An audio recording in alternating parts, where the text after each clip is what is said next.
Hi! ఈరోజు ఒక mini vlog తోటి మీ ముందుకొచ్చేసాను. ఈరోజు పొలంలో విత్తనాలు పెడదామనేసి, కూరగాయల విత్తనాలు పెడదామనేసి వచ్చేసామండి. ఇక్కడంతా కూడా క్లీన్ చేసుకుంటున్నాం మొక్కలు పెట్టడానికి, అంటే విత్తనాలు పెట్టడానికి.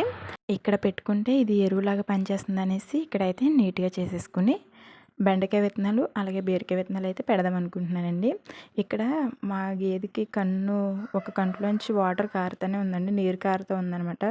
సో, అది అలాగా కంట్లో నుంచి నీరు కారకుండా ఉండడం కోసం ఒక పౌడర్ లాంటిదైతే ఇచ్చారు. అదైతే వేసామండి. సో, తర్వాత బానే ఉంది. వీటికి మేత అది వేసేసి మేమైతే ఇంకా కూరగాయల విత్తనాలు పెట్టడానికైతే రెడీ చేసుకుంటున్నామండి ఇక్కడ నేను, మా వారు.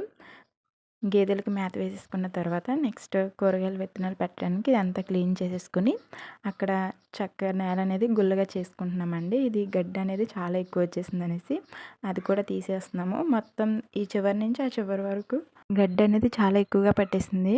సో, ఇంకా అదంతా కూడా ఈ విధంగా క్లీన్ చేసుకుని రోజుకి కొంచెం కొంచెం ఇంకా అలాగా కాయగూరల విత్తనాలు, అలాగే కాయగూరల మొక్కలు పెట్టేసుకుందాం అనేసి అనుకుంటున్నాము. ప్రస్తుతానికైతే ఇక్కడ బెండకాయ, అలాగే బీరకాయ విత్తనాలు అయితే పెడుతున్నానండి నేను. బీరకాయ విత్తనాలు అవి మొలకెత్తిన తర్వాత వాటికి పందిరి కూడా వేయాలి. ఇలాగ విత్తనాలన్నీ పెట్టేసుకున్న తర్వాత పైన కొన్ని వాటర్ చల్లేసుకోవాలండి. సో, అవి మొలకెత్తిన తర్వాత నెక్స్ట్ వీడియోలో మీకు అప్లోడ్ చేస్తాను. వీడియో నచ్చితే లైక్ చేయండి, ఫాలో చేయండి. Thank you for watching.